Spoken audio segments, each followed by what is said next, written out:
በክርስትና አስተምሮ ፍጡር ይመለካል ተብሎ ይታመናል? ኦኬ ምን ማለት ነው ፍጡር ይመለካል ማለት? ሜር ፍጡር አይመለክም። ሜር ፍጡር እኩስ ምን ማለት ነው? ፍጡር ሜር ፍጡር ማለት ነው የተገኘ ማለት ነው። ካለመኖር ወደ መኖር የመጣ። እሺ የተገኘ ነሰሰርሊ የተፈጠረ አይደለም። የተገኘ ነሰሰርሊ ባይነሰሰሪ የተፈጠረ አይደለም። ለምሳሌ ወልድ ከአብ የተገኘ ነው፣ ግን የተፈጠረ አይደለም፣ የተወለደ እንጂ። ፍጡር ነገር ይመለካል አይመለክም ከተባለ ሜር ፍጡር ከሆነ ሜር ፍጡር ማለት ምን ማለት ነው? በቃ ፍጡር ብቻ የሆነ ነገር ከሆነ አይመለክም እኮ። ያው ፍጡር ለምሳሌ አሁን ኖርማሊ ሜር ፍጡር ምናምን ሳይሆን ጥያቄ እኔ አሁን ያው ፍጡር ከሆነ ፍጡርነቱ ይቀራል። ፍጡርነቱ ሜር ፍጡር ምናምን አይደለም ካልክ እንግዲህ ሜር ፍጡር ያልሆነ ነገር እስቲ በመጽሐፍ ቅዱስ ላይ አይመለክም ተብሎ የተነገረበት ቦታ አለ እንዴ? ሜር ፍጡር ግን ያልሆነ እሱ ላይ አይደለም የኔ ፖይንት። እና ኢየሱስ ያው ሰው ነው ስንል ፍጡር ነው አይደለ ሰውነቱ? እሺ ክርስቶስ ሁለት አይደለም፣ ሰውነቱ ፍጡር ነው ምናምን እየተባለ ተነጣጥሎ የሚጠራ ሳይሆን ስጋን የራሱ አድርጓል። ይህም የተፈጠረን ስጋ የራሱ አድርጓል። የተፈጠረ ስጋን የራሱ ስላደረገ በስጋው እንደዛ ተብሎ ሊነገርለት ይችላል። እሺ እኮ ሰውነቱ ፍጡር አይደለም ማለት ሰው የተባለ ፍጡር ነው ተብሎ ሲነገር ሁለትነትን ሊያመለክት የሚችል ሁለትነትን የማመልከት የሚመስል ነገር ሊኖረው ስለሚችል ዱዋሊቲን ስለሚያሳይ የቃላት አመራረጥ ላይ ጥንቃቄ ሊደረግ ይገባል። ቀጥል።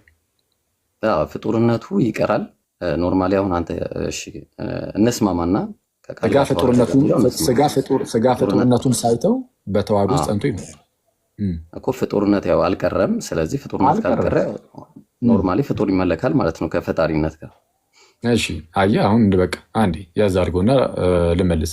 ፍጡር ከፈጣሪ ጋር በአንድነት ይመለካሉ? አይመለክም። እንደዛ አይደለም የምንለው እኛ። ፍጡርና ፍጡር ያልሆነ ነገር በአንድነት ሆነው እየተመለኩ ነው ያሉት የሚል አስተምህሮ በክርስትና ውስጥ ተሰምቶ አይታወቅም። ይሄ ምንን አለማወቅ ነው? ተዋህዶን ክርስቶስ ኢየሱስ ላይ አምላክ ነው ሰው ነው ብለን አናቆምም። የአምላክና ሰውነት ደግሞ ውህድ የሆነ ባህሪ ነው ያለው። ሰው ምን እያለን ነው?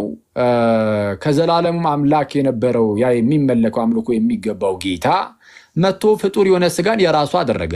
ልክ የራሱ ሲያደርግ እንደው ፍጡር የሆነ ስጋን የራስ ስላደረግ አምልኮን እናስቀራለን ማለት አንችልም። ምክንያቱም ይህንን ነገር ያደረገው ራሱ አምልኮ የሚገባው ጌታ ስለሆነ። ስለዚህ ኢንፐርሰን በአካል ደረጃ ያለው አካል ዘላለማዊው የቃል አካል ነው። እየሰማ ነው ይብሮ? እየሰማ ነው። እንዳላቋርጠህ ቀጥላለሁ። ግን የምታቋርጠኝ ነገር ካለ መጠየቅ ትችላለህ። ባይዚ ምንድን ነው ስለ ፕሮሶፖን ታውቃለህ? እሱ ላይ እንመጣለን። አንዴ እዚህ ጋር እንምጣና መጀመሪያ የጀመርናት ፖይንት ላይ እንምጣና ያው አንተ እንዳልከው እንግዲህ ስጋን ያው ውህድ ስለሆነ ምን የሚነጣጠል ነገር ነው የለም። አይ ቲንክ እንደዛ እያልክ ይመስለኛል። እሱን ሀሳብ እያወራ እኮ አልጨረስኩትም። እሱን ሀሳብ ገና ምናልባት እያወራው ያለው መሀል ላይ እችኛዋ ምን ለማለት ነው የሚል ነገር ጥያቄ ካለ ያሳየው። ካልሆነ ግን ይሄ እንዳጠቃላይ ሀሳቡን ከሆነ ገና አልጨረስኩትም መጀመሪያ።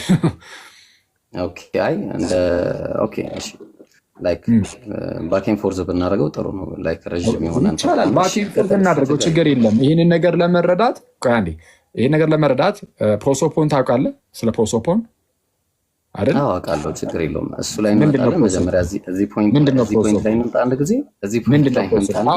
እዛው ላይ ነኝ። እሱን ለእሱ ላስረዳህ እኮ ነው። ሜታፊዚክሱን ላሳየህ ስለሆነ ፕሮሶፖን ምንድን ነው? ቆይ አንተ ታስረዳኛለህ። እሱን አንዴ አኬ እንዴት አስረዳ። ችግር የለም ኢብራሂም። አሁን ላይ እንቀጥልና አንዴ ችግር የለም መልሳለሁ። እንዴት ይመለካል የሚል ስለሆነ ሜታፊዚክሱን ላሳየህ ነው። ውህደት ሲነሳ በሜታፊዚክስ ነው የምናያሳየው። ፕሮሶፖን ምንድን ነው? እሱ ነው እኮ ታስረዳኛለህ እኮ አንድ ጊዜ መጀመሪያ። አውቃለሁ አልከኝ። አሁን እኮ ፕሮሶፖን እኮ አውቃለሁ። እኔ ማወቄና ለማወቄ አይደለም ፖይንቱ። መጀመሪያ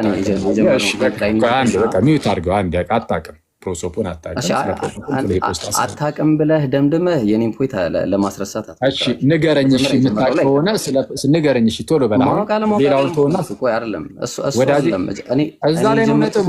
ሜታፊዚክስ ሁላ ሳይህ እኮ ነው ገብቶኛል። አሁን ይኸውልህ ንገረኝ። ምንድነው ፕሮሶፖን? ፕሮሶፖን ምንድነው? እኔ ወላሂ እነግርሃለሁ፣ ችግር የለውም። ንገረኝ። ጉዳዩ የፕሮሶፖን ጉዳይ አይደለም። አንዴ ኢብራሂም አንዴ ይሰማኝ እባክህን። ጉዳዩ የፕሮሶፖን ጉዳይ አይደለም። አንዴ እባክህን ኢብራሂም፣ የሚሰማ ከሆነ አንዴ። ጉዳዩ የፕሮሶፖን አይደለም አልክ እንጂ ግን ነው። በሚያሳዝን ነው። ትክክል። ግን መጀመሪያ እኔ ያስኩት እባክህን አንዴ ይሰማኝ በቅዱስ ሚካኤል። እንዴ እሺ ልስማ። አሁን ደግሞ መለስ አድርገህ አዎ ስለሱ ነው አልክ። አሁን አንዴ ጉዳዩ ስለ ፕሮሶፖን አይደለም ትላለህ። ኧረ እባክህን ነው ሜታፊዚክሱን ሳታውቅ ተው አትሂድ ስልህ ደግሞ ስማ ነው ስለሱም ነው ደግሞ ብለህ መጣ። ቴዎሎጂካል ተርም ችግር የለውም። በቃ እሺ አታውቅም ምናምን ከምትለሽ ማንነት ማለት ነው። አንዴ ቆይ ና አንዴ ቆይ በቃ ማንነት ነው። በቃ አንዴ ና ቆይ በቃ የመጣው ማንነት ነው። ዝም ብለህ ማንነት ብለህ የምታልፈው እኮ አይደለም። ና ቆይ አንዴ እኮ እሱ ነው። በቃ አታውቅም ማለት አይደለሽ። አሁን ያቀጥል ማንነት በቃ ምንድነው? ሱፖን ብለህ ግሪክኛ ስለተናገርክ እኮ አዲስ ነገር እኮ አይደለም። ኧረ በጌታ የምር እንደዛ አሁን ባልክበት አፍ እንዳትልበት። አንዴ ትልቅ ነገር እኮ አድርገህ ነው እኮ አሁን ትልቅ ነገር የማላውቀው ነገር አድርገህ አሁን እንቀጥልሽ። ታውቀዋለህ? እርግጠኛ ነህ? እሺ የምታውቀው ከሆነ ልጠይቅህ። አንዴ ቆይ ማንነት ነው አውቃለሁ ብለሃል። ማንነት ነው። በቃ ጨረስን እኮ በቃ አሁን አትሸፍን። አሁን እንቀጥል። ኧረ እባክህን ጨረስን ትላለህ። መች ጨረስን አልኩህ እኔ። ዝም ብለህ ራስህ የመጣልህን ተናግረህ ከዛ በኋላ ጨረስን ትላለህ። ጌታ ኢየሱስ አንዴ ቆይ እሺ እንዳልኩ ሜታፊዚክሱን መረዳት ይጠይቃል። ሜታፊዚክሱን ማወቅ አለብን የለብንም? ይህንን ነገር ለመረዳት እሱ ላይ እንስማማ። ሜታፊዚክሱን ለማወቅ እኔ የጠየኩትን ጥያቄ መረዳት ነው። አንዴ ቆይ ሜታፊዚክሱን መረዳት አለብን። በቃ አውራ ችግር የለውም። አንተ አውራና ባኬን ፎርዝ እናድርገው ስላልክ እኮ ነው። ባኬን ፎርዝ እናድርገው ስላልክ ፎርዝ ስናደርገው አንተ ብቻ አንዴ ስማኝ። አንዴ አይደለም እኔ ብቻ አላወራም። ይኸው እየጠየኩህ እኮ ነው። ሜታፊዚክሱን መረዳት አለብን የለብንም? እሺ እንረዳው፣ ችግር የለውም። ቀጥል ሂድ። መረዳት አለብን የለብንም? እንረዳው፣ ቀጥል ሂድ። እንረዳው አይደለም ይህን ነገር መረዳት ይጠይቃል አይጠይቅም ነው ጉዳዩን ለማወቅ ይጠይቃል። እሺ በቃ ይጠይቃል። እሺ ሜታፊዚክስ ታውቃለህ ምን እንደሆነ? ቀጥል ሂድ። አላውቅም። ቀጥል፣ አስረዳኝ። ሂድ አስረዳኝ። አሁን አላቅም ስላልክ የሚጎርልብህ ምንም ነገር የለም። በእኔ ፊትም አትቀልብኝም። እውነቱን ለመናገር ማለት አሁን እንደ ቴዎሎጂያን ስለማላይ ችግር የለም። ግን አትሊስት ግን የማናቃቸውን ነገሮች አናቅም። በዛው ሄደህ ላይክ ትልቅ ነገር ለመስራት እንዳትሞክር። በቃ አንዴ ትልቅ ነገር ለመስራት እንዳትሞክር። አሁንም ቅድም እንደመለስኩልህ አሁን ልመልስልህ እችላለሁ። አሁን መጀመሪያ የፕሮሶፖንንም እኮ አልመለስከውም። በእንትን በዚህ ማለት ነው አንዴ ቆይ በዚህ በካልሲዶኒያን እና በነን ካልሲዶኒያን ክሪስቶሎጂ ላይ ፕሮሶፖን እና ሂፖስታሲስ እየተነሳ ሲነገር ስለምን እንደሚወራ ከአባቶች አንጻር ተርሞቹን እነዚህን ተርሞች ከምን አንጻር ተጠቀሟቸው የሚለውን በደንብ በማወቅ መረዳት ይጠይቃል። እና ማንነት ምንድን ነው? ራሱ ፕሮሶፖን ሲባል በክርስቶስ ውስጥ ያለው ፕሮሶፖን ምንድን ነው? ምንነትስ ምንድን ነው? ሂፖስታሲስ እና ፕሮሶፖን ልዩነቱ ምንድን ነው የሚለውን መረዳት ይጠይቃል። እና አሁን እሱ ላይ በቃ ጨርሰናል ብለ የዘጋው ዝም ብሎ እንደዚሁ ሲባረር ብቻ የሰማኸውን ነገር ነው። አሁን ይህንን ነገር ትልቅ ነገር እያደረግኩት ነው አይደለም? ታወራለህ። አንዴ እኔ ፐርሰናል አላደረግኩትም እኮ። አንዴ ቆይ ስማ፣ አላደረግኩትም። አንዴ ስማ። ኧረ እባክህን ስማ። አንዴ ጋዲ፣ አንዴ ይቅርታ። ደግሞ አታልኩ። እሺ ችግር የለም። ሜታፊዚክሱን መረዳት ይጠይቃል። ምንድነው ሜታፊዚክስ? የአንድ ህልውና ያለው ነገር ስለ ባህሪው፣ ስለ ምንነቱ፣ ስለ ማንነቱ የሚያጠና ነገር ነው። ኦኬ፣ ጠቅለል ያለ ጀነራል የሆኑ ነገር ነው እና ሜታፊዚክሱን መረዳት ይጠይቃል። አሁን ክርስቶስ ላይ ስናይ ሁል ጊዜም እንዴት መሰላችሁ? ከዘለዓለምም የነበረ የቃል አካል አለ። ምን አይነት አካል ስንል ፕሮሶፖን ማለት ነው፣ ወይም ኢንዲቪጁዋል ማለት ነው። ኢንዲቪጁዋል ማለት ነው። ሰው ከዘላለም የነበረው ያ ኢንዲቪጁዋል የቃል አካል ማለት ነው ስጋ ልክ ሲነሳ ያ ስጋ በቃል ዘላለማዊ አካል ላይ ነው ኢንዲቪጁዌት የሚያደርገው ያ ስጋ ማለት ነው። በማን ላይ ነው? በዘላለማዊ የቃል ኢንዲቪጁዋል ላይ ነው። ስለዚህ አሁን ፊት ለፊት ላይ ስታዩት ክርስቶስን በአካል ደረጃ ስታዩት ከዘላለም የነበረው ያ አካል ነው ስጋ ነስቶ በእርሱ ላይ ኢንዲቪጁዌት አድርጎት ተገልጦ የምናየው። ስለዛ ቅዱስ አትናቴዎስ ይመልሳል። አሁን ቅድም ኢብራሂም ለጠየቀው ጥያቄ አጌንስት ዲያሪየንስ መጽሐፉ ላይ ቅዱስ አትናቴዎስ ምን ይላል? ታዲያ ስጋውን ነጥለህ ስጋውን አላመልክም መለኮቱን አመልካለሁ ትላለህን? በፍጹም ሊሆን አይችልም ይላል። ስትለው ስጋውን የራሱ ያደረገው ራሱ መለኮት ነው። ስለዚህ የራሱ ያንን ስጋ የራሱ ካደረገ እንግዲያውስ አምልኮን ስታቀርብ ስጋን ዞር አድርግልኝና አመልካለሁ እያልክ ሳይሆን ቀጥታ ስጋን ለነሳው ለእርሱ ቀጥታ አምልኮን ታቀርባለህ ነው። ሰው በመለኮት በኩል ነው ያንን አምልኮ ስጋ ራሱ የተቀበለ ይሆነ። በማን በኩል? በመለኮት በኩል በተዋህዶ መለኮት በኩል እንዲያ ነው። ኦኬ እሺ ጥሩ። ያው ማብራሪያ ነው የሰጠኸው። ስለዚህ ማብራሪያ ሳይሆን እኔ ፊት ለፊት እንድናወራ ነው የፈለኩት። አሁንም ስቲል እንደዛ እንድናወራ ነው የምፈልገው። ችግር የለም እናውራ። በቃ ጥሩ። የኢየሱስ ስጋ ፍጡር ከሆነ ካመንክበት ያው ይመለካል ብለህ ደግሞ እንደገና ገልጸልናል። ላይክ ምንም ሳናፍርበት እናመልከዋለን እያልከኝ ነውና ምን ማለት ነው? የክርስቶስ ስጋ ይመለካል ማለት አይመለክም? የክርስቶስ ስጋ ሳይነጣጠል አይመለክም? አሁን የክርስቶስ ስጋ ሳይነጣጠል ስጋውና መለኮቱ ይመለካሉ ሁለቱ እያልን አይደለም። እንደዛ ካልን ንስጥሮሳዊነት ነው። አክቹዋሊ ንስጥሮሳውያን በዚህ ምንድነው ሁለት ያደርጋሉ። ከዛ አንፃር ንስጥሮሳዊ ነው። ማምለክ ላይ ግን ሊከፍሉ ይችላሉ። ይሄኛውን አምልከን ይሄኛውን አናመልክም ወደ ማለትም ሊሄዱ ይችላሉ። ንስጥሮሳውያን ማለት ነው። ሳይነጣጠል አይመለክም። ቆይ አንዴ ሳይነጣጠል ማብራሪያ ብቻ አይደለም። እንደዚህ አይደለም። ኧረ ይኸው እየመለስኩ ነው። አይዞህ። ሳይነጣጠሉ ሁለቱም ይመለካሉ ሳይሆን የሚባለው ስጋ የቃል ገንዘብ ስለሆነ ስጋ ራሱ የቃል ሆኗል። አለቀ። ወይም የመለኮት ሆኗል። የመለኮት ስጋ ጦርነቱ ቀርቷል። አንዴ የችግር የለም። እሱን እንዳልቀረኩ ቅድም ተናግሬያለሁ። አልቀረተም። ተመልኳል። ፖስት እየተመለከ ነው። ላውራ። ቆይ አንዴ ስጋ ከመለኮት ጋር በአንድነት ይመለካል የሚለውን ያወግዛል ራሱ። ጠቅላላ የኦርቶዶክስ እምነት ስጋ ከመለኮት ጋር በአንድነት ይመለካል አይደለም። ትምህርታችን ምንድነው ከተባለ ስጋ ኦልሬዲ የመለኮት ሆኗል። የመለኮት ስጋ ስለሆነ አምልኮን ለመለኮት ስታቀርብ በመለኮት በኩል ምንድነው ለስጋ ያ የመለኮት ገንዘብ ለስጋም ስለሚሆን በመለኮት በኩል ያ ስጋም የሚመለክ ሆኗል። በማን በኩል? በመለኮት። ፍጡር ፈጣሪ ሆኗል ማለት ነው።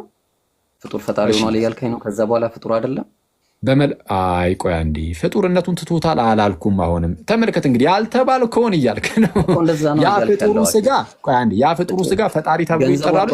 ቆይ አንዴ ጠይቃ ልክ ሲመለስልህ እዛው ራስህ አትደርግም። ያ ፍጡሩ ስጋ ፈጣሪ ተብሎ ሊጠራ ይችላል ወይ? በተዋህዶ መለኮት በኩል እንደዛ ተብሎ ሊጠራ ይችላል። አሁን በተዋህዶ መለኮት በኩል ፈጣሪ ተብሎ ሊጠራ ይችላል። አሁን እኔ እያልኩ ያለሁት ምንድነው? ፈጣሪ የሆነው የሚመለከው ያ ጌታ ያ አምላክ ስጋን የራሱ አደረገ።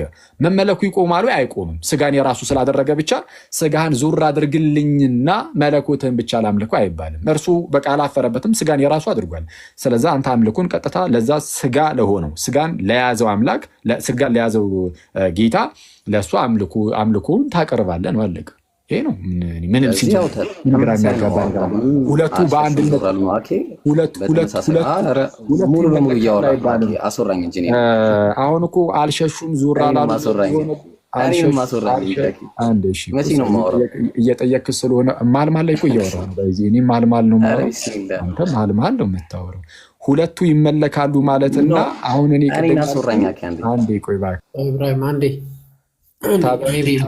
እኔ እኮ ነኝ ተጠያቂ እኔ ሆኜ ከኔ በላይ አንተ እንድታወራ የምትጠብቀው እና በጣም የሚያስደንቀው አንዴ ቆይ ሁለቱም ይመለካሉ ስጋና መለኮት ሆነው አብረው ይመለካሉ የሚለው አገላለጽ እና አሁን እኔ ቅድም ያብራራውን ለማብራራት አልሸሹም ዞር አላሉም የሚባል አይደለም። እንደዛ የመሰለ አሁን ነገረ ክርስቶስን ስለማታውቀው ነው። ዲፕ የሆነውን ነገረ ክርስቶስ ስለማትረዳው ሁለቱ ተመሳሳይ ሊመስል ይችላል። ግን ይህ በቤተ ክርስቲያን ውስጥ በዓለም አቀፍ ደረጃ እንኳን ጉባኤ እስኪደረግ ድረስ ያደረሰ ነው። አስባችሁታል ጋይስ? በዓለም አቀፍ ደረጃ ማለት አደገኛ ሄረሲ ተብሎ ማለት ምንፍቅና ተብሎ ማለት ነው። ሁለትነት ዱዋሊቲን የሚያሳይ ነገር እና እሱ አደገኛ የስህተት ትምህርት ነው እያልኩ ያለሁት። ሁላችሁም እንደሰማችሁት የሚመለክ ያ ቃል ስጋን የራሱ አደረገ። አሁን እሱን ለማምለክ ስጋውን ዞር አድርገልኝና አመልካለሁ አይባልም። ስጋውን እንደያዘውን እንደዛው አምልኮ እናቀርባለን። ስለዛ የተረዳሁት ነገር መለኮት ምንድን ነው? ስጋና መለኮት ብለን ሁለት የምናመልካቸው ነገሮች አሉ ተብሎ አይነገርም ነው። እሺ ቀጥል። እሺ ጥሩ በቃ እንደዛ ከሆነ የማይነጣጠል ከሆነ እሺ ልስማማለህ። እነዚህ ጋር ሲሞት የሞተው ምንድን ነው? አምላክ በስጋ አምላክ ነው የሞተው ወይስ ስጋው ነው የሞተው? አምላክ በስጋ አየህ፣ ይህንን ያልኩህ አሁን ስጋ እኮ ይህንን እኮ ነው የምልህ። ነገረ ክርስቶስ ወደ መበስበስ እንዳይመለክ ከሙታን አስነሳ ያለው ማንን ነው? አንዴ ምን አልከኝ እስቲ? እንደገና ወደ መበስበስ እንዳይመለስ ከሙታን አስነሳ የተባለው ማንን ነው? ክርስቶስ ኢየሱስን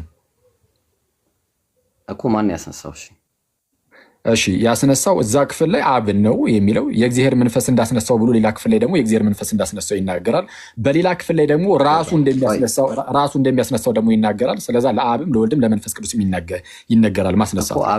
አብ ስጋውን ያስነሳው ወይስ አብ አምላክን ያስነሳው? እሺ ጌታችን ኢየሱስን ቀጥታ ክርስቶስ ኢየሱስን ነው። ይሄ ነጣጥለን ስጋውን መለኮቱን የሚባል ነገር የለም። ፎር ፍራክሽን ኦፍ ሴኮንድ ተነጣጥሎ አያውቁም። ስለዛ የሞተው እርሱ ጌታችን ኢየሱስ ክርስቶስ ነው። የተነሳውም ጌታችን ኢየሱስ ክርስቶስ ነው። አምላክ በስጋ ሞተ። አሁን ያየ ስጋ ሞተ ማለትና በስጋ ሞተ የሚለው ይለያያል። በስጋ ሞተ በመንፈስ ግን ሕያው ሆነ እንዳለ አንደኛ ጴጥሮስ ምዕራፍ 3 ቁጥር 18 ላይ በስጋ ሞተ እንላለን እንጂ ስጋው ሞተ የሚባል ትምህርት የለም። ስጋው ሞተ የሚል መጽሐፍ ቅዱስ ላይ አለ? ስጋ ሞተ የሚል መጽሐፍ ቅዱሱ ላይ አለ የለም? አይደለም ጥያቄው። አምላክ ይሞታል አይሞትም የሚል ነው። ስለዛ ስጋውን የሞተው አምላክ አንደኛ ጢሞቴዎስ ላይ ስጋውን የሞተው ብለህ እየተከራከርክ ስለሆነ አይልም እያልኩ ነው። መጽሐፍ ቅዱሳዊ ማስረጃ የለም ብለን ካላመንን የሞተው ምንድን ነው? ምንድን? ኦኬ ኔትወርክ ይዞኛል። አንዴ ቀጥታ ይሰማል። ኦኬ ይሰማል። እሺ ጥሩ። አምላክ አይሞትም። አምላክ ይሞታል ብለህ ታምናለህ? አኬ አምላክ ስትል አምላክ ብቻ የሆነ ነው ወይስ በስጋ የተገለጠውን አምላክ ነው? አይ ስለ አምላክ ነው የምናወራው፣ ስለ ባህሪ። አምላክ ባህሪ ይሞታል ብለህ ታምናለህ? አንዴ ቆይ። አምላክ ተብሎ ግን በስጋ ተገልጧል። ለምሳሌ ስለዚህ አሁን በስጋ ስለተገለጠው ነው ወይስ ለምሳሌ በብሉይ ኪዳን ምንድነው በስጋ ሳይገለጥ ስላለው ወይም አምላክ ባህሪ ነው የማወራው። ስለማን አምላክ በባህሪው ይሞታል ወይስ አይሞታል? እሺ አንደኛ ጢሞቴዎስ አምላክ በባህሪው አይሞትም። እሱ ብቻ የማይሞት ነው የተባለው ማን ነው? እሺ ስለ አብ ነው የተነገረው። ኦኬ እሱ ብቻ የማይሞት አብ ብቻ ነው። እሺ ሌላ የሚሞት አምላክ አለ? እሺ ሌላ ተብሎ የሚጠራ ሳይሆን በፐርሰን ደረጃ በአካል ደረጃ ከሶስቱ አካል አንዱ ወልድ ለምሳሌ በስጋ ተገልጦ መጥቷል። ስለዛ በስጋ ተገልጦ ስለመጣ በዛ በተዋህዶ ስጋ በኩል ሞትን ቀምሷል። ሶዋት ምን ያስገርማል? ሌላ የማይሞት ነው። በአካል ደረጃ አሁን አንዱ አምላክና ሌላው አምላክ ተብሎ ሳይሆን በአካል ደረጃ ከሆነ አብ የማይሞት ነው። ወልድ ግን የሚሞት ነበረ። አሁን ሳይሞት ለዘላለም በሕይወት ይኖራል። ልክ ዕብራውያን ምዕራፍ 7 ቁጥር 24 ላይ እንደተነገረው አብ አምላክ የሆነው ያው አብ አምላክ ስለሆነ ባህሪው እንደማይሞት ግልጽ ነው። ስለዚህ ወልድ አምላክ ከሆነ ወልድ አምላክነቱ ደግሞ እንዲሞት ያደረገው ባህሪው የፍጡርነት ባህሪ ስለያዘ ነው አይደል? ወልድ እንዲሞት ያደረገው ስጋን ስለያዘ ሞት የሚስማማውን ስጋ የራሱ ስላደረገ የሞተው ስጋ እንጂ ስቲል አምላክ አይደለም ማለት ነው። አምላክ በስጋ ሞተ የሚባል አንዴ ይህንን እኮ ነው የምልህ። እንግዲህ የሞተው ስጋ ነው አምላክ አልሞተም ስትል ንስጥሮሳዊ የሆነ ትምህርት እያስተማርክ ነው ወይም እያሰብክ ነው። አንዴ ምን አልከኝ? አምላክ በባህሪው አይሞትም አላልንም? ቅድም መጀመሪያ የሰውነትን ባህሪ ስለያዘን የሞተው አላልከኝ? አንዴ በባህሪው የማይሞተው የአምላክ ምንን ያዛልን? እሺ እንደዚህ ላድርግልህ። ና ቆይ ለምን እኔ በመጽሐፍ ቅዱስ አላሳየህም? እንዴ ቀለል አድርጌ በጌታ ስም ፊልጵስዩስ ላይ ክፈት። ፊልጵስዩስ ምዕራፍ 2 አውቀዋለሁ። ቀጥል። ክፈትና አይ ቀጥል። ችግር የለውም ቀጥል። ሂድ አንብብ። አንተ አይደለ መረጃው የምታመጣው። ክፈቱለት። እሺ ይሁን ይክፈትለት። ኖ መረጃውን አይደለም መረጃውን አንተ ነህ እያመጣህ ያለው። እየተነበበ ይሻላል። ይሄ ዝም ብሎ መረጃውን አንተ ነህ ያመጣኸው። መረጃውን አልፋ ክርክር እንዳይሆን ችግር ይከፈትልህ ነው። ኦኬ አላነብብም። አይ ክፈትና አንብብና አስረዳ። ኖርማል እኔም እኮ እስካሁን ድረስ እየተናገርኩ ነው እያወራሁ ያለሁት መረጃዬ። ችግር የለውም። ፊልጵስዩስ ምዕራፍ 2 ቁጥር 6 አውጡ። እሺ በክርስቶስ ኢየሱስ የነበረ የሐሳብ በእናንተ ዘንድ ደግሞ ይሁን ይልና እርሱ ይላል። እርሱ የተባለው ማን ነው እዚህ ጋር? ኢየሱስ። በጣም ጥሩ። በእግዚአብሔር መልክ ሲኖር ሳለ ከእግዚአብሔር ጋር እኩል መሆንን ወይም መተካከልን መቀማት እንደሚገባ ነገር አልቆጠረውም ይላል።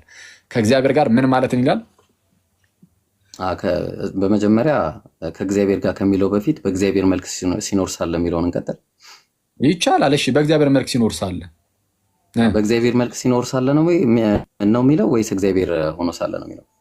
በእግዚአብሔር መልክ ሲኖር ሳለ ሁለት መልኮችን የሚያስቀምጠው የእግዚአብሔር መልክና የባሪያ እግዚአብሔር አይደለም ማለት ነው ባጭሩ። ስለዚህ እግዚአብሔር ሳይሆን በእግዚአብሔር መልክ ሲኖር ሳለ ነው የሚለው። ላሳየ ነው። ከታች ለምሳሌ የባሪያን መልክ ያዘ ይላል። ስለዚህ የባሪያን መልክ ያዘ እንጂ ባሪያ የሚለው ቃል ለእሱ አይስማማም ትላለህ? እዚህ ጋር እንመለሳ። መጀመሪያ የሚቀድመው ላይ እንቀመጥና በእግዚአብሔር መልክ ሲኖር ሳለ ነው የሚለው ወይስ እግዚአብሔር ነው የሚለው? ችግር የለም። እሱን ላስረዳ ነው። ሌላ ቦታ እኮ ሄድልህ እኮ አይደለም፣ እዚሁ ጋር ነው አሁን የጠቀስኩት እኮ እዚሁ ጋር መጀመሪያ ላይ በእግዚአብሔር መልክ ሲኖር ሳለ የሚለውን እኔና ከዛ በኋላ ሌላ ቦታ አልሄድኩም። ኢብራሂም አንዴ ቆይ ስማኝ። ሌላ ቦታ ሄድኩ መስሎሃል? ሌላ ቦታ ሄድኩ መስሎህ? እዛው ነው የጠቀስኩልህ። ኢሚዲየት ቀጣይ ጠቅስ ሁለት እዛው ነኝ እኮ አልሄድኩም። ችግር የለም። መጀመሪያ ቀደም የሚለውን እንያዘው። አንዴ ይሰማል የማወራው ወይስ? በደንብ ይሰማኛል። በደንብ እየሰማው ነው። እሺ ሌላውም ሰው ደግሞ እንደልክ እንደዚሁ እንዲሰማ አንተ አንድ ጸጥ በልና እኔ ላውራ። ከዛ አንተ ስታወራ ደግሞ እኔ ዝም እያልኩኝ አንተ አሁን እንደዚህ የማውራት ብቃት ባኪንግ ፎርዝ ነው ያዝነው። ባኪንግ ፎርዝ አሁን አንተ ሲዘመተ ባኪንግ ፎርዝ ላይ ማስረጃ ምናምን አትበለም። ማስረጃማ ግድ ነው። ያለ ማስረጃ እኛ እናወራማ። አንድ አትግቡ ኢብራሂም ያለ ማስረጃ ስለማናወራ ነው እኛ እዚህ። አንዴ ተረጋጋ። እኔም ያለ ማስረጃ አላወራሁም እስካሁን። እሺ እንዲህ ይላል። ማስረጃ ይዤ ነው። አይ ምንም ማስረጃ ተው፣ ችግር የለም። አሁን እንትን በዚህ ማስረጃ ይዤ ነው ያወራሁት። አይ ምንም ማስረጃ ሙሉ በሙሉ ተስፋራ ግን ችግር የለም። ቆይ አንዴ ቆይ፣ በደንብ አቅርቤያለሁ። አንድ ማስረጃ ያልጠቀስኩትን አንድ ነገር ነገርኝ። ስጋ ሞተ የሚል ጥቅስ ስጠኝ። ስጋ ሞተ። የሞተው ምንድን ነው? የሞተው ምንድን ነው? ጥቅስ ማስረጃ ያለ ማስረጃ አላወራውም ስላልክ አንተ የምታወራው ስለሆነ አምላክ በምንድን ነው ሞተ የሚለው መጽሐፉ? አምላክ በምን ሞተ ይላል? አየህ አሁን አንዴ በምን ይቅርታ አምላክ አልኩ እኔ ራሴ አግዥህ ማለት ነው። ኢየሱስ በምን ሞተ ይላል? ኢየሱስ በምን ሞተ ይላል? እኔ እየጠየኩ ያሉት ስጋ ሞተ የሚል ነው። ስጋ ሞተ የሚል ጥቅስ ገባኝ። ስጋ ሞተ መሆኑን እኮ ላሳየህ እኮ ነው። ስጋ ሞተ መሆኑን ላሳየህ ጥቅስ እኮ ስጋ ሞተ መሆኑን አንተ የጠቀስከውን ጥቅስ እኮ እያመጣህ ያለው ማስረጃ ስጠን። ይኸው ይፈትልህ ይሁን እኮ። ቆይ ችግር የለውም። ቆይ ተረጋጋ። ችግር የለውም ሳይሆን ጥቅስ ስትያዝ ወዲህ አትበል። ኧረ ምንም ያስኬ ነገር የለም እኮ። በቃ አምላክ በምን ሞተ ማለት ነው? ኢየሱስ በምን ሞተ ነው የሚለው። አሁን አምላክ አልሞተም ስጋ ነው የሞተው የሚል ቴዎሎጂን እየመሰረትክ ስለሆነ ነገረ ክርስቶስ ላይ ስጋ ሞተ የሚልበትን ጥቅሱን ስጠን እኮ። በምንድን ነው የሞተው? በምን ሞተ ይላል? ኧረ እኛ እየጠበቅን ነው ወዳጄ። ጥቅስ ስጠን እባክህ። አንተ የጠቀስከው አሁን ወደ ፊልጵስዩስ እንመለሳለን። እስካሁን ጠብቀናል። ምንም ማስረጃ እንመለስና እሺ ቁጥር 6 ላይ እንዲህ ይላል፣ እርሱ በእግዚአብሔር መልክ ሲኖር ሳለ። አንደኛ ጴጥሮስ ምዕራፍ 3 ቁጥር 18 ላይ ኧረ እባክህን አንዴ በቃ ልሰጠህ ነው። በቃ ለምን ልታመጣ አልቻልክም? አሁን እሺ ተላከልህ ጥቅሱ። ከተላከልህ ክፈትለት። ስንት ላይ ክፈትልህ እስቲ? እሺ ለማንኛውም በአጭሩ በመጽሐፍ ቅዱሳችን ላይ ስለ ክርስቶስ ሲነገር ስጋ ሞተ አይልም፣ በስጋ ነው የሚለው። በሚል የምትለው ቃል ምንን ታመለክታለች? አምላክን ውጭ እንዳታደርጉ ያደርጋል ራሱ። ኦኬ በስጋ ሞተ ይላል እንጂ አንተ እንዳልከው ስጋው ሞተ አምላክ አልሞተም። አይ እንደዛ አይደለም። በቃ አምላክ በስጋ በተዋሃደው ስጋ በያዘው ስጋ ክርስቶስ ሞቷል በስጋ ተብሎ ስጋው ብቻ ሞተ ተብሎ አይጠራም።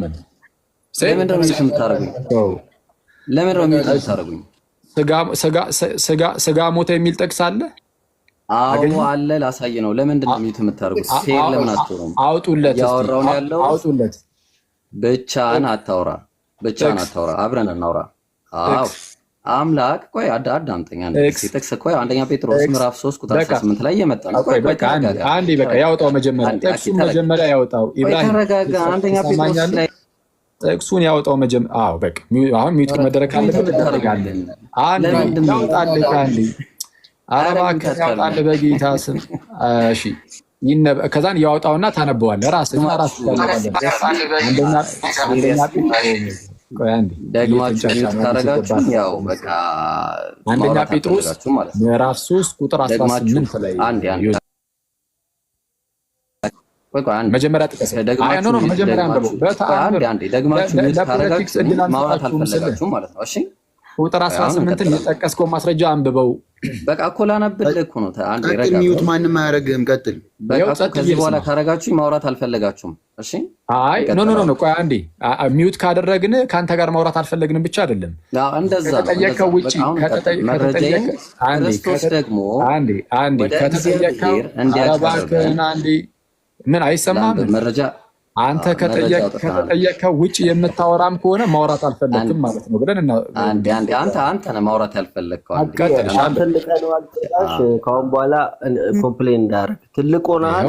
ኢብሮ ክፉ ነገር እንዳትናገር ቀጥል። እሺ ጥቅስ ስጠውና ነገር እስካሁን አልተናገርኩም። እሱ ነው ሞክ ሲያደርግ የነበረው። እንደውም ኧረ ምንም ሞክ አላደርግም። አሁን ስጋ ሞተ የሚልበትን ጥቅስ ስጠን። ቆይ ልሰጠህ እኮ ነው። አንዴ ይኸውልህ ምን አለ መሰለህ ክርስቶስ ደግሞ ወደ እግዚአብሔር እንዲያቀርበን እርሱ ጻድቅ ሆኖ ስለ አመፀኞች አንድ ጊዜ በኃጢአት ምክንያት ሞቷልና በስጋ ሞተ በመንፈስ ግን ሕያው ሆነ ይላል። አንዴ አሁን ደግሞ ስጋ ሞተ የሚለውን አሳየን። አንዴ ኧረ እባክህ አንዴ ስጋ ሞተ ጥቅሱና ጥቅስ እንፈልጋለን ማስረጃ አለኝ ብለህ የለ አሱረኝ አንዴ አሱረኝ። እኔማ እያሱራው እኮ ነው። አሁን ደግሞ ማስረጃ ላስረዳ እኮ ነው። ኦኬ ማብራሪያ አንተ ከራስህ ማብራሪያ ልትሰጥ ነው እንዴ? ረዥም ሰዓት ስታብራራ ነበር። አንዴ ቆይ ወዳጅ አንዴ ስማኝ። ከራስህ ማስረጃ ልታቀርብ ነው ወይስ ስጋ ሞተ? ኖ አይደለም። ቆይ ልሰጠህ እኮ ነው። ከችግር የለም። እሺ እንደዛ እኮ አምላክ በስጋ ሞተ የሚለው ከይቅርታ ጋር በቃ እንደዛ እኮ አምላክ በስጋ ሞተ የሚለውን እስቲ ስጠኝ አንተ። እንደ ቆይ አንዴ እባክህን የምትሰማኝ ከሆነ አምላክ በስጋ ሞተ የሚላል እንደዛ ነው የሚፈልግ። አንዴ ለመረጃ እንደጨረስ አትመልስ እያልከኝ እኔ በደንብ አድርጌ የተለያዩ ጥቅሶችን በደንብ እያደረኩኝ ያሳያለሁ። አሁን እኔ እያልኩ በደንብ አድርጌ ያሳያለሁ። ጭቅጭቅ አልችልም። እኔም አልችልም። እናውራ። ይቅርታ አንዴ ኢብራሂም። አቤት ለምን ነው ጣልቃ ሲጨቃጨቅ ለምንድን ነው ማትናገር? ኢብራሂም አንዴ ቆይ አንዴ ስማኝ። ቆይ አንዴ አሁን ከኔ ጋርም እንዳትጀምር እንዳዲስና አንዴ ይሄን ነገር ኮንፊርም አድርግና ትቀጥላለህ። በስጋ ሞትና ስጋ ሞት አንድ ነው። ኦኬ ካንተ ከአኪ ጋር ላቁምና ካንተ ጋር ልቀጥል። ጋዲሳ እኔ እንደዛ አይደለም ክሊር ለማድረግ እኮ ነው ለሚሰማው ጋዲ ቆይ ቶ ምክንያት ካንተ ጋር እሱ ካቃተው ካንተ ጋር ልቀጥል። ምክንያት አነስታቸው። ቆይ አንዴ ኢብራሂም የምትሰማኝ ከሆነ ስጋ ሞተ የሚል መጽሐፍ ቅዱስ ላይ ቀጥታ እንደዚህ የሚል አለ ወይስ የለም? መጀመሪያ አለ ወይም የለም? በቃ ሊትራሊ ስጋ ሞተ የሚል ነገር የለም። ግን በስጋ መሞቱ መናገሩ አንዴ ለምን ነው ሰው ማታስወራው? ለምን ነው ፖይንት ላይ ስትመጣ ስለዛ ማስረጃ የለም? ስጋ ሞተ አይባልም እያልኩ ተረጋ። አስወራኝ። ለምን ነው ማስወራት ያልፈለግከው? ማስረጃ የለም ካልክ ምንድን ነው የምታወጣው? ያወጣሁት ይሄን እኮ የጠቀስኩት እኮ እኔ ስጋ ሞተ አይባልም በስጋ ሞተ ነው የሚባለው እያልኩ ተከራክረህ አስወራኝ አንዴ።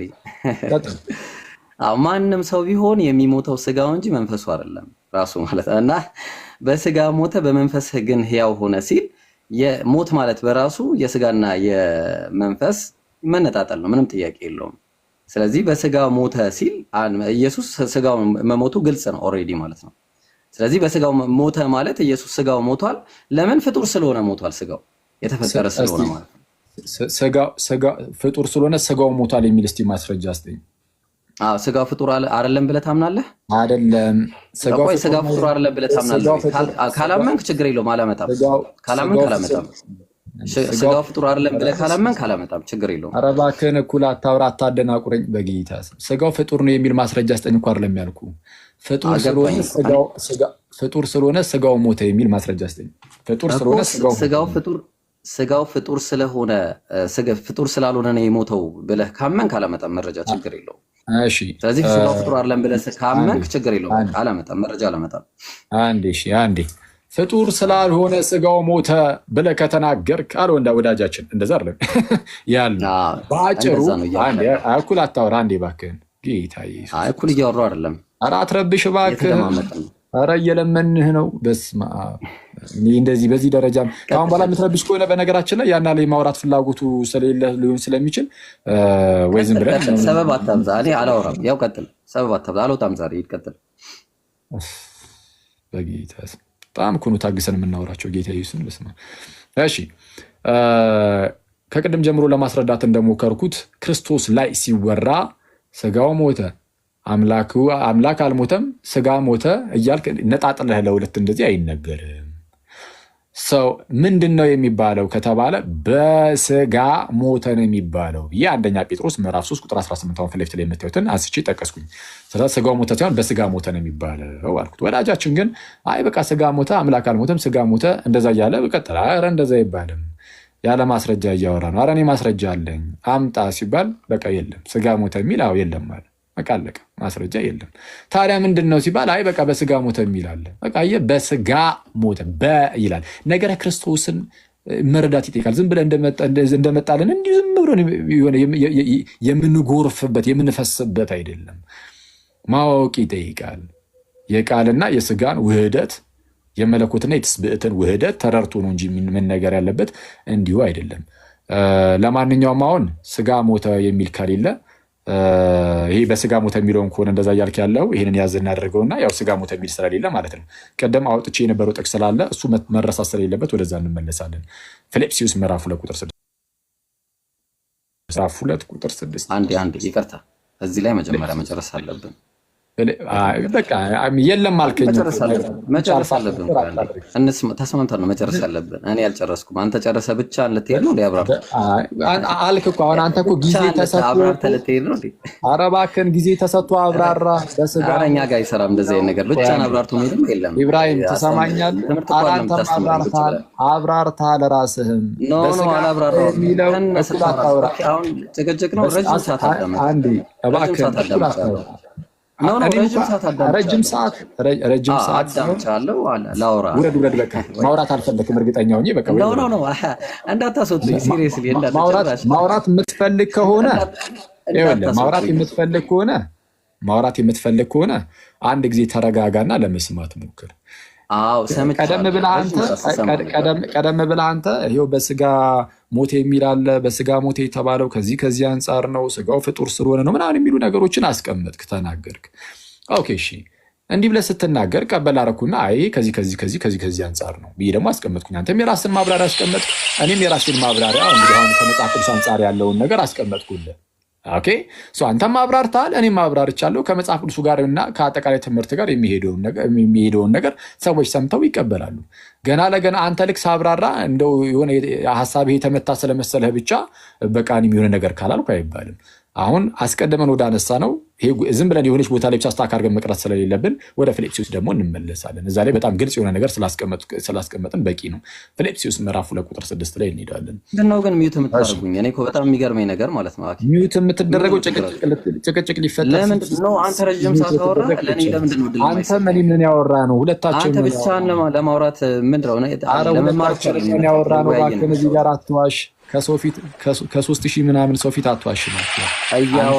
ከዛ በኋላ ምን ያወራሁት? አንዴ እሺ፣ ይኸው አሁንም እድሉን ሰጣለሁ። አሁንም አውራ፣ ከዛ በኋላ ወደ ፖይንት ይመለሳለሁ። ና ምንም ይሄ እድል ምናምን ለምንድን ነው እዛው ባኪንግ ፎርዝ እንዲሆን አይደል የፈለከው? እዛው እንደምንሰራው ፖይንቱ ላይ አንድ ጊዜ ስቲክ አድርገን እናውራ። አንዴ ምን እንግዲህ አሁን በግልጽ እኮ አስቀምጠን አሁን 30 ሰዓት ሙሉ አንድ ነገር ላይ ልንቀመጥ አንችልም። አሁን እዚህ ላይ እንመለስና ባኪንግ ፎርዝ ነው። አንተ የተመቸ ነገር ላይ ብቻ ነው እርሱ የተባለው እዚህ ጋር ማለት ዝም ብሎ አንተ የተመቸ ቦታ ላይ ብቻ ነው። የተመቸው ቦታ ላይ አይደለም። ይሄ ሲጀመር አስቀድሞ የተነሳው ይሄ ነው። ማይ ብራዘር እዛ ላይ ቋሳየው ነው። የለም አስቀድሞ የተነሳው አንተ እዚህ አይደለም። አንተ ነህ እዚህ ማይ ጋድ ስጋ ሞተ የሚል የለም። በነገራችን ላይ አንዴ ማማዬ አንዴ ቆይ አንዴ ማማዬ ስጋ ሞተ የሚል ሌላ ነገር እንዳይመስል። ቆይ ማማዬ አንዴ ቆይ። እነዚህ ምክንያት ስለሚፈልጉ ምክንያት አንሰጣቸውም። ስጋ ሞተ ለምን ያሉታል? ብታስወጡኝም ተመለሽ እመጣለሁ። አታስብ። ቆይ አንዴ ቆይ። አይ ኖ በዛ ደረጃ የምታዝገን ከሆነ አንፈልገውም እንዴ። እኛ እኮ የእግዚአብሔርን ቃል የተቀበልነው ለመዳረቂያነት እኮ አይደለም። በዚህ ውስጥ ምን አለ ሰዎች ጊዜ የምንሰጠው እንጂ የእግዚአብሔርን ቃል የተቀበልነው እንድንዳረቅበት እንድንጨቃጨቅበት ምናምን አይደለም። ይሄ ሲጀመር አንድ ጸን ነው እና ስጋ ሞተ የሚል መጽሐፍ ቅዱስ ላይ ያለው ስለ አይ እንደዛ የሚል የለም አልከኝ አይደል? በቃ እኔ የፈለኩት እሱን ስለነበረ የለም ካልከኝ እርሳው አለ። በቃ የለም። ኦኬ አንተ ብቻ የፈለኩት አይሆንማ። እኔ ማወራለሁ። ለምንድን ነው እድል አይቶ እኔ የኔ ጥያቄ እድል ለምን አሰጠኝም? ለኔ ለምን ነው እድል ተሰጥቶ እኮ አብራራ። አንተ አሁን ካብራራ ቀጣይ ደግሞ እኔም ሳብራራ አንዴ ለምን ነው እድል ማሰጠኝ? ከዛ ቀጥሎ ደግሞ እኔ መልሼ ላብራራ ማለት ነው። ኢብራሂም ኖ አኬ ፖይንቱ ላይ ስቲክ ከሆነ ስቲክ አድርገን እናውራ። አንተ መምህር ነኝ ብለህ አይደለም የምታስበው። ስቲክ አድርገን እናውራ። በቃ እንደ ምራቃችን እንደዋጠ ሰው እናውራ። ወዳጅ በተቻለ አቅም በል። እኔ አሮ ነው እኔ ያን ያህል ማውራቱን ፈልገው ካሉንና የፖለቲክስ ለመስራት ከሆነ የመጣኸው አንመችም። ለፖለቲክስ በጣም ይቅርታ ማለት አዊሽ እንደዛ በመቸና ፖለቲክስ ለመስራት ምቹ ሆኜ ብቀርብልህ ደስ ይለኝ ነበር፣ ግን አይ ኬንት ማለት ለሚቆራ እዛ ላይ አንተም ማብራሪያህን አስቀምጣል፣ እኔም ማብራሪያን አስቀምጫለሁ። ህዝቡ የሰማውን ይቀበላል። የለኝም ብለሃል ማስረጃ ካሌለ የለህም ነው። ተመልሰን መጀመሪያ የተነሳው ሀሳብ እንሄዳለን። ፊልጵስዩስ ምዕራፍ 2 ቁጥር 6 እርሱ የተባለው እዚህ ፖይንት ላይ እርሱ የተባለው ፖለቲካውን አውራ የለም አጣህኩ ማስረጃ ከፔንቴዎች ጋር እንደምትወሩት ብቻ አለ እኛ ጋር። ቆይ አንዴ እንደዚህ መላቀቅ የለም በቀላሉ ሚዩት አድርጉት ጋይስ፣ በቃ ሚዩት አድርጉት። አንዴ እኔ መጫወጫ አልፈልግም። የመጣሁት ልጫወጫ አይደለም። የእግዚአብሔር ቃል ለምንድን ነው አድርጉት? ቆይ አንዴ ስማ፣ ቆይ አንዴ ይቅርታ፣ ደግመህ እንዳታነሳ ካልተፈቀደልህ ደግመህ እንዳታነሳ። ለምንድን ነው ማለት ለምንድን ነው ማለት? ቆይ አንዴ እባክህን ወዳጄ፣ ማውራት የምትችል ከሆነ ተረጋጋ። ማለት ማውራት የምችል ሰው ነኝ። በጌታ በኢየሱስ እንዴት ነው የምታወሩት ከእንደነዚህ አይነት ሰዎች ጋር ግን? አረ እኔ በጌታ እስልምና ላይ የምትሰሩ ክርስቲያኖች ኤኒዌይስ ችግር የለም። ብቻ በእንደነዚህ አይነት ነገሮች ሁሉ ውስጥም ግን ጌታ ኢየሱስ ብቻ የብዙዎችን ልብ እንደው ይማርክ፣ እግዚአብሔር ይናገረን እንጂ አታስወራኝ። ታግሰን የተወሰነ መሄድ ነው እና የምትሰማኝ ከሆነ ለምን እንጣላለን? በቃ ቻው፣ መብት ነው። በቃ እንሰነባበት ካልክና በሰላም ማውራት የማትችል ከሆነ መብት ነው፣ እንደፈለግ ቻው። እሺ እንዴ በእውቀት ማውራት የሚችል ሰው ከሌለ ያለው አማራጭ መውጣት ነው። ስጋ ሞተ የሚል ከመጽሐፍ ቅዱስ ማስረጃ ስትባል የለኝም አልክ። መጽሐፍ ቅዱሱ እንደዛ አይልም ካላለ ጸጥ በላ። በቃ ማይ ብራዘር አይ መጽሐፍ ቅዱሱ እንደዛ አይልም አልከኝ አይደል? ስጋ ሞተ አይደለም የሚለው በቃ ካላለ አላለ። ምን ሲጀመር ምን አታገለንስ? የሚያታግል ነገር የለም። በስጋ ሞተ የሚለው ይለያል። ለምን ይለያል ካልን በመለኮትና በትስብእት መካከል ያለውን ግንኙነትን የምትለዋ ታጠናክራለች። ውህደትን ማለት ነው። ተዋህዶን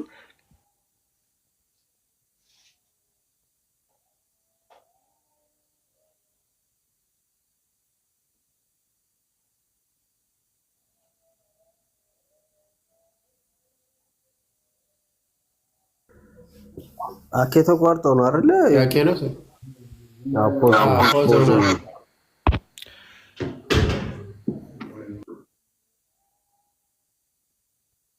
ወጥቷል። በቃ ማማዬ እስከሚመለስ ቀጥሉ። መኩን ዮባ ማማዬ ምናምን ኤርሚ እስከሚመለስ አኬ ወጥቷል። እሺ አስገቡት። ሳቡት ወጥቶ ነው ተመልሷል። ኖ እንዴ አኬ እየተጠየቀ ነው ወይስ እንትን የተያዘው ውይይት ነው የተያዘው? ሁለት ፖይንት ተነስቶ ከሁለት ሳይድ አይ ጥያቄ ነበረ ወይ? ጠያቂ ከሆነ እኮ መልስ እኮ ነው የሚጠበቀው እንጂ አትሊስት ተጠቅስና እዚህ ጋር እንደዚህ ይላል፣ ስለዚህ ይሄ እንዴት ነው የሚገለጸው ብሎ ይጠየቃል እንጂ የትኛው እምነት ነው? እኛ ሄደን ሰው ጋር እንጠይቃለን እኮ። ስንጠይቅ ከራሳችን ማብራሪያ ይዘን ነው እንደምንጠይቀው። መጽሐፍ ቅዱስ እንደዚህ ይላል፣ በስጋ ይላል፣ ስለዚህ በስጋ የሚለው ከምን አንጻር ይታያል ይባላል እንጂ አይ በስጋ የሚለው ስጋ ነው። እኔ ምንድነው ኩሱ ተፍሲር ከኪሱ ምናምን የሚባል ነገር አለ። እናንተ እንዴ ውይይት መስሎ የነበር እንደሚሆነ ሰዓት ማለት ነው። ከኪስ እኮ አይደለም የሚተረጉሙ። ቃሉ ካለ ይሄ ቃል እንደዚህ ይላል፣ ስለዚህ ይሄንን አባቶች በምን መንገድ ፈተውታል? ከአባት እንደዚህ ተብሏል፣ ቅዱስ ጳውሎስ እንደዚህ ብሏል፣ መጽሐፍ ቅዱስ የጻፉትን ሰዎች እንደዚህ ብለዋል፣ መጽሐፍ ቅዱስ ላይ እንደዚህ ተገልጿል ተብሎ ከዛ በኋላ መልስ እንጂ ግዴታ አይደለም። ባይዘው መደረቅ እንደ ግዴታ የምታዩ ሰዎች አላችሁ። እኔ አኬ ለምን ይሄ ሁሉ ሰዓት ራሱ እንደተዳረቀ እግዚአብሔር ትዕግስቱ እንዴት እንደሰጠው አላውቅም። ጥያቄ ከጠየቅ ዝም ብለህ መልስ ትሰማለህ፣ አለቀ። ከዛ ጥያቄ ካለ ከዚህ ጥቅስ አንጻር ይሄ እንዴት ይሆናል እንጂ እኔ የምረዳው በዚህ መንገድ ነው። ለአንተ መረዳት አኬ መልስ አይሰጥህም። እሱ መረዳትህን ኪስ ውስጥ አደረገዋል። የመጨረሻው ቀን እንገናኛለን። የአንተ አምላክ ከክርስቶስ ቁጣ ያድን እንደሆነ እናያለን። ያኔ ይመቻችሁ። ለምን አኬ ይቀጥል።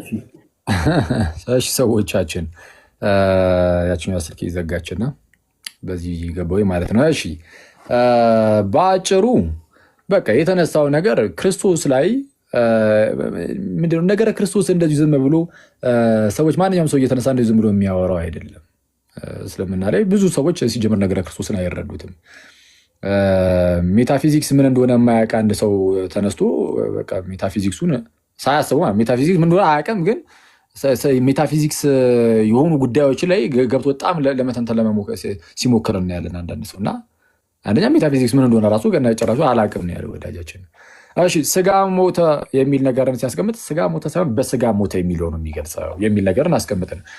በስጋ ሞተ ነው የሚለው ነው የሚገልጸው። አዎ እንጂ ስጋ ሞተ የሚለው አይደለም። ክርስቶስ ላይ ማለት ነው። ክርስቶስ ላይ ከተዋህዶ በኋላ የሚገልጸው ይሄኛው ነው። የሚለው ተዋህዶን ያጸናል። ኦኬ አረ ማስረጃ አለኝ እኔ ያለ ማስረጃ አላወራም አለ። አረ ስጋ ሞተ የሚል አለ ማስረጃ አምጣ። ጸጥ። ጥቅስ የለም፣ ጥቅስ የለም፣ ጥቅስ የለም። መጨረሻ ላይ አለኝ በቃ ይሻል ሲባል ራሴ የጠቀስኩትን ጥቅስ አንደኛ ጴጥሮስ ምዕራፍ 3 ቁጥር 18 ላይ እዛ ላይ ስጋ ሞተ ይላል ወይስ በስጋ ሞተ? በስጋ ሞተ። ስጋ ሞተ አይደለም፣ በስጋ ሞተ እንጂ ስጋ ሞተ አይደለም። በስጋ ሞተ፣ በመንፈስ ግን ሕያው ሆነ። ስለዚህ ስጋ ሞተ የሚል ታሪክ ታመጣ አለ ስለው መጨረሻ ላይ ሲጨንቀው በቃ ምክንያቱም ያለ ማስረጃ ስለማንወር አወጣ ጥቅስ ሲባል ስለነበረ ሊያወጣ ስላልቻለ ምንድን ነው ያደረገው ወዳጃችን? በቃ መጽሐፍ ቅዱስ ላይማ ስጋው ሞተ የሚል የለም ማለት ስጋ ሞተ የሚል የለም። እንግዲህ ያው ራሱን ያለው እኔ አይደለሁም ራሱ ወዳጃችንም ያው እኔ አስቀድሜ ብዬው ነበር፣ ግን አሁን ከኔ ሀሳብ ጋር አላይን አድርጎ እኔ ከተናገርኩት ጋር ማለት ነው ስጋ ሞተ የሚል የለም። ከሌለ በቃ ተዋለቀ። ይሄ ርዕስ አስፈላጊ አይደለም። እሱ ነበር ማስረጃ አምጣልኝ ያልኩ። ያ እሱ ራሱ ይሄ ስጋ ሞተ የሚለው ከሌለ በቃ ምንም ይሄ ጉንጭ አልፋ ክርክር ብቻ ነው የሚሆነው። ስለዚህ ጉንጭ አልፋ ክርክር ስለማያስፈልግ ወዴት እንመለሳለን? አስቀድመን ወደ ተነሳንበት ወደ ፊልጵስዩስ ምዕራፍ 2 ቁጥር 6 ተመለስ።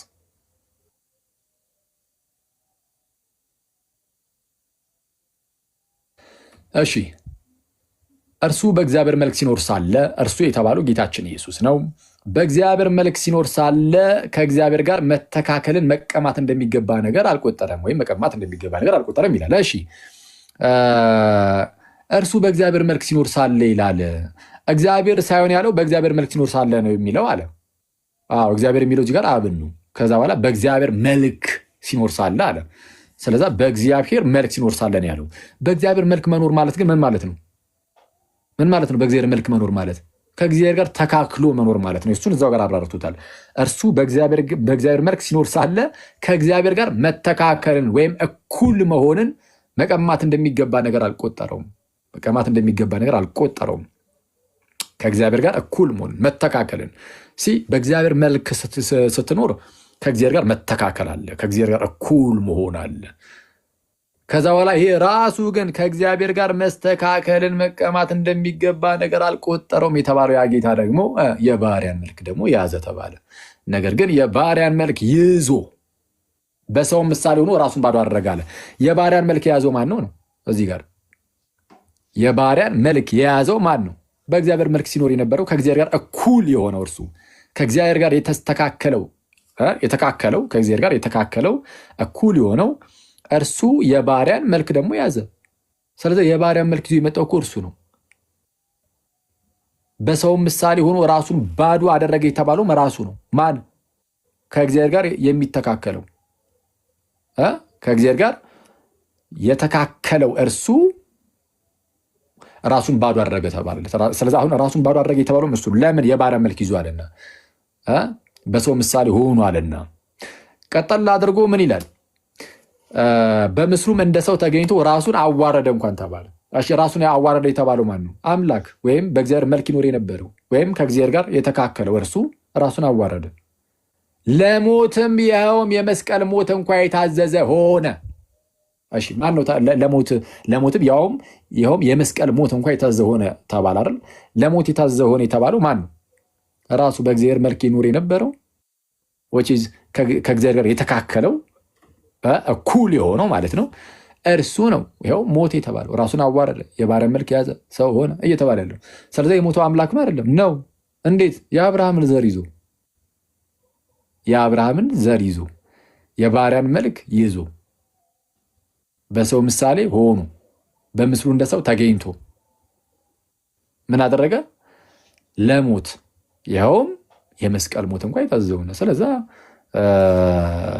በአጭሩ በስጋ አምላክ ሞቶልናል። ስለዚህ የመመለክ ጉዳይ ላይም ጌታችን ኢየሱስ ሲመለክ ስጋ እና መለኮት ሁለቱ ሆነው እየተመለኩ አይነት ነገር እንደዛ አይደለም። እንደዚህ አይነት ትምህርት በእኛ ዘንድ የለም። ይሄ በጣም የተጠላ ትምህርት ነው። መለኮትና ትስብእት ሁለቱ እየተመለኩ ተብሎ አይነገርም። የሚመለክ አንድ አምላክ አለን፣ የአንድ ጌታ አለን። የአንዱ ጌታ ስጋን ይዞ መጣ። ስጋን ልክ ሲነሳ እሱ ካላፈረበት ስጋውን ማለት ነው ካላፈረበት አንተ ማንህና ነው ስጋን ዙር አድርግና ከዛ በኋላ እሰግድልሃለሁ፣ ስጋህን ዙር አድርግና ከዛ በኋላ አመልክሃለሁ የምትለው ነው። የቅዱስ አትናቴዎስ ማብራሪያ ይህንን ነው የሚያሳየው። እንደውም ዮሐንስ ወንጌል ምዕራፍ 9 ላይ ያለውን ሰው ያነሳና የዓይነ ስውሩን ወይም ለምጻሙን ኤኒዌይስ ሲሰግድለት ታያለ ይላል። እና ለመስገድ ስጋህን ዞር አድርግልኝና ልስገድ አይልም። ስለዛ ምንድነው በክርስቶስ ፊት አምልኮን ስናቀርብ ለአምላክ አምልኮን እናቀርባለን። ያ አምላክ ግን ስጋን ስለያዘ በዛ ምንድነው ስጋ ራሱ በተዋህደው መለኮት በኩል የሚመለክ ሆነ። በተዋህደው መለኮት በኩል የሚመለክ ሆነ። የሚመለክ መለኮትን ተዋህዷልና ሰው ከዛ አንጻር የሚታይ ነው እንጂ ስጋና መለኮት ሁለቱም የሚመለኩ ተብሎ አይደለም የሚነገረው። የሚመለከው መለኮት ስጋን የራሱ ስላደረገ በዛ ከመለኮቱ አንጻር የሚመለክ ሆነ ተብሎ ይነገራል። ይህ በጣም ሲምፕል ነው እና ከዛ አንጻር የሚታይ ነው።